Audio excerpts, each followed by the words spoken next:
오늘은 내 이야기를 해보려고 해. 75살 먹은 늙은이가 뭔 사연이냐고. 아이고, 정말 바보 같은 일을 당했거든. 내가 이 나이 먹고 사랑에 빠졌다가, 아니 사랑인 줄 알았다가 완전히 속았어. 50억이나 되는 재산을 다 날리고 자식들하고도 원수가 됐지. 지금 생각해보면 정말 한심해. 하지만 그때는 정말 행복했거든. 하지만 3년 동안 잊고 살던 설렘을 다시 느꼈으니까 말이야. 그 여자가 어떻게 날 속였는지, 내가 왜 그렇게 바보가 됐는지. 강남에 집 하나 있어. 평생 일만 하면서 살았거든. 그래서 돈은 좀 벌었지. 아파트 몇 채, 상가 건물, 주식, 대충 50억 정도 돼. 나는 키가 172cm고 또래치고는 건강한 편이야. 젊었을 때 좀 잘생겼다고 소문났었는데 지금도 그 흔적이 좀 남아있다고 생각해. 하얀 머리 뒤로 넘기고 굵은 테 안경 쓰고 있어. 옷은 항상 깔끔하게 입으려고 하지. 베이지색 가디건에 바지 이런 거 말이야. 근데 3년 전에 마누라가 죽었어. 근데 45년을 같이 살던 사람이 갑자기 없어지니까 세상이 무너지더라고. 집안이 너무 조용한 거야. 매일이 똑같았어. 아침 7시에 일어나서 혼자 밥 먹고 신문 보고 오후에는 창가에 앉아서 하늘만 쳐다봤지. 이게 뭔 삶이냐 싶더라고. 진호가 있어. 45살인데 키 175에 좀 뚱뚱해졌어. 내 얼굴 닮았는데 머리가 많이 빠져서 대머리 되어가고 있지. 정장에 검은 테 안경 쓰고 다녀. 성실한 놈인데 어릴 때 내가 일만 해서 정이 부족했나봐. 그래도 한 달에 두세 번은 와서 아버지 괜찮으세요? 이러고 가. 딸 수민이도 있어. 딸 41살이고 날씬해. 어릴 때 정말 예뻤는데 지금도 단정하게 생겼어. 근데 애 키우고 살림하느라 얼굴이 피곤해 보여. 결혼하고 나서는 더 멀어졌어. 명절이나 생일 때만 얼굴 보는 사이야. 그나마 복녀씨가 있어서 다행이지. 그나마 70살인데 40년 넘게 아는 친구거든. 키 155로 작은 편인데 나이에 비해 정정해. 하얀 머리 단정하게 빗어 넘기고 한복이나 원피스 즐겨 입어. 젊었을 때 미인이었는데 지금도 인상이 온화해서 누구든 좋아하지. 사실 복녀씨가 젊었을 때부터 날 좋아했었어. 근데 내가 먼저 다른 여자랑 결혼해서 그 마음을 접었지. 그래도 좋은 친구로 지냈어. 조용하고 외로운 날들이 계속되던 차에 내 인생을 완전히 바꿀 만남이 있었던 거야. 병원에서 정기검진 받았는데 의사가 그러더라고. 어르신 몸은 건강한데 우울해 보여요. 사회활동 좀 해보시는 게 어떨까요? 그래서 진호가 동네 문화센터 댄스 교실 등록해줬어. 그래서 처음엔 이 나이에 무슨 댄스냐 했는데 의사가 하라니까 억지로 갔지. 첫 수업날 구석에 앉아서 시간이나 때우자 했는데 그때 교실 문이 열리면서 한 여자가 들어왔어. 김소영. 김 여사였지. 아, 그 첫인상을 어떻게 말하지? 68살이라고? 도저히 믿을 수가 없었어. 키가 162cm 정도로 또래 여자치고는 키도 크고 몸매도 날씬하게 관리가 잘 되어 있더라고. 머리는 어깨까지 오는 웨이브 펌을 했는데 갈색으로 염색해서 나이보다 10살은 젊어 보였어. 얼굴은 정말 아름다웠지. 젊었을 때 미인이었다는 게 한눈에 보일 정도로 이목구비가 뚜렷했거든. 큰 눈에 쌍꺼풀, 오똑한 코, 그리고 항상 은은하게 웃고 있는 입술. 화장도 고급스럽게 했어. 너무 진하지도 연하지도 않게 딱 적당하게. 특히 연한 핑크 립스틱 발라서 입술이 정말 예뻤지. 옷도 크림색 캐시미어 가디건에 베이지 스커트였는데 명품이라는 게 한눈에 보였어. 진주 목걸이랑 귀걸이, 고급 브랜드 가방까지. 무엇보다 그 우아한 몸가짐이 정말. 걸을 때 자세가 꼿꼿하고 앉을 때도 다리 모으고 단정하게 앉더라고. 목소리도 부드럽고 낭낭해서 30-40대 여배우 같았어. 그 여자가 내 옆에 와서 물어보더라고. 혹시 자리 비어 있나요? 야, 얼마나 오랫동안 여자가 나한테 이렇게 부드럽게 말 걸어본 적이 없었는데 가슴이 쿵하더라. 아, 네. 앉으세요. 감사해요. 저 혼자 와서 어색했는데 댁도 처음이에요? 이렇게 자연스럽게 대화가 시작됐지. 정말 말솜씨가 좋더라고. 내가 어색해할 때마다 적절히 화제를 돌려서 편하게 만들어주고 첫 만남 이후부터 댄스 교실에서 자주 파트너가 됐어. 그 여자가 내 손을 잡고 댄스 배우면서 이런 말을 하는 거야. 어머, 손이 정말 남자답게 크네요. 아직도 힘이 좋고. 아, 이런 말 들은 지 얼마나 오래됐는데. 마누라 죽고 나서는 내가 남자라는 것도 잊고 살았거든. 근데 그 한마디에 가슴이 뛰기 시작했어. 수업 끝나고도 근처 카페에서 차 마시곤 했지. 그 여자는 정말 좋은 청취자였어. 내 옛날 얘기를 재밌어 하면서 들어주더라고. 정말 대단해요. 정말 그 어려운 시절에 맨손으로 사업을 일구셨다니. 존경스러워요. 이런 식으로 날 지켜 세워주니까 마음에 봄이 오는 것 같았지. 한 달쯤 지나니까 그 여자가 특별한 제안을 하더라고. 오빠, 우리 같이 등산 한번 갈까요? 요즘 단풍이 예쁘다던데. 오빠라고 부르는데.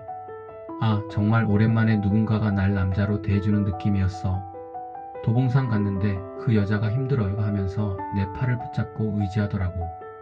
오빠가 있으니까 든든해요 이러니까. 정말 사랑스러웠지. 하산하고 나서 산밑 국밥집에서 해장국 먹었는데 갑자기 이런 말을 하더라고. 오빠, 솔직히 말할게요. 저도 5년 전에 남편을 잃었거든요. 그동안 정말 외로웠어요. 근데 오빠를 만나고 나서 다시 살아있다는 느낌이 들어요. 그러면서 내 손을 두 손으로 감싸고 눈을 바라보는 거야.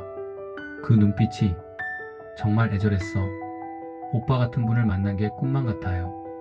이 나이에 이런 감정을 느낄 줄 몰랐어요. 나도 완전히 넘어갔지. 나도 같은 마음이라고 소영씨 때문에 다시 살 이유가 생겼다고 고백했어. 그날 저녁에 소영씨가 자기 집으로 초대했어. 아담한 아파트에 트로트 노래 틀어놓고 막걸리 한 잔 따라주면서 오빠, 이런 분위기 어때요? 집에서 이렇게 편하게 앉아있으니 좋네요. 내 옆에 앉아서 어깨에 머리를 기대더라고. 그리고 속삭이듯 말했어. 오빠 곁에 있으면 마음이 정말 편해요. 평생 이런 느낌을 찾아다녔는지도 몰라요.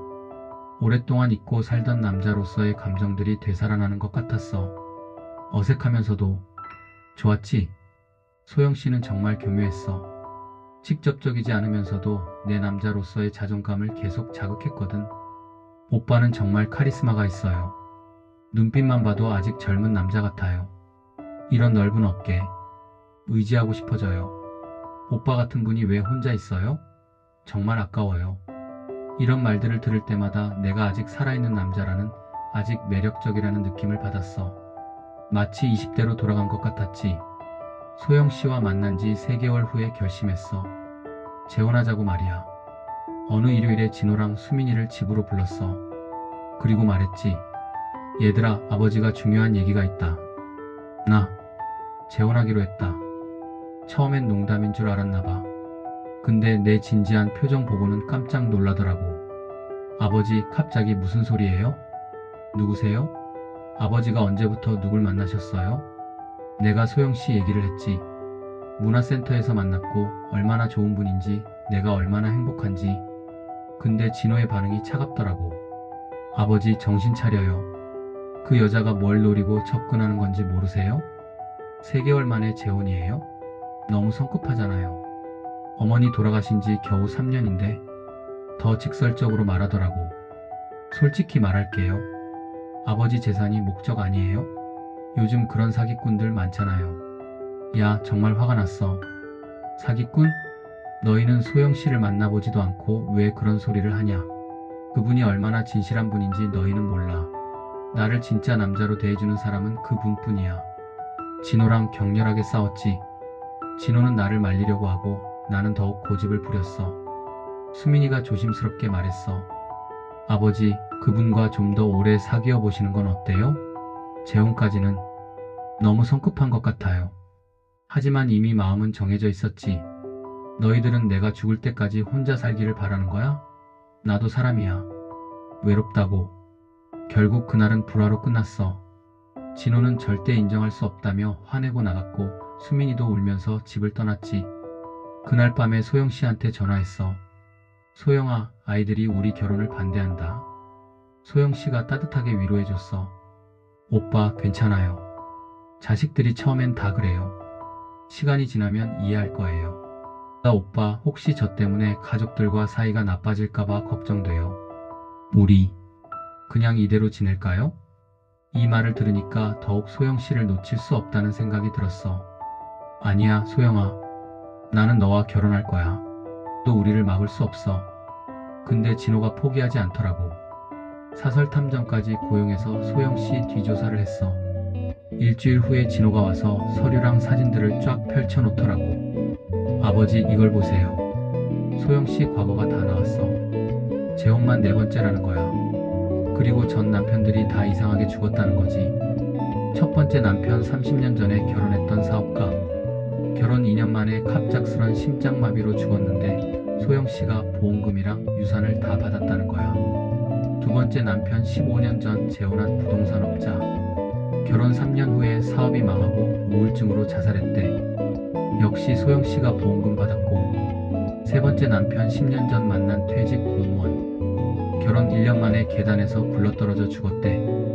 또 소영 씨가 유족연금이랑 유산 상속받았고. 그리고 현재 소영 씨는 나와 4번째 재혼을 앞두고 있었던 거지.